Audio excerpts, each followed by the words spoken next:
দেশেও বিচাৰিছে আকৌ এবাৰ মোদীক কৰ্মযোগী হিমন্ত মামাই আনিছে অসমলে দ্ৰুত প্ৰগতি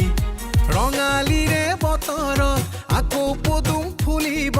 মোদীজীৰে ভাৰতত বিকাশৰ নৈয়ে বব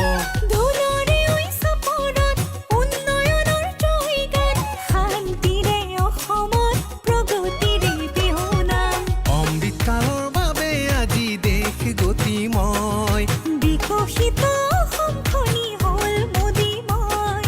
সুখৰে হাঁহি আজি চৌপাশে বয় বহাগত পদুম আছে নৈ ফুলি দেশেও বিচাৰিছে আকৌ এবাৰ মোদী কৰ্মযোগী হিমন্ত মামাই আনিছে অসমলে দ্ৰুত প্ৰগতি ৰান্ধনি শালত উজ্বলা গেছ দি PMAY আবা আয়ুষ্মানে গঢ়িলে স্বাস্থ্যৰে হৈ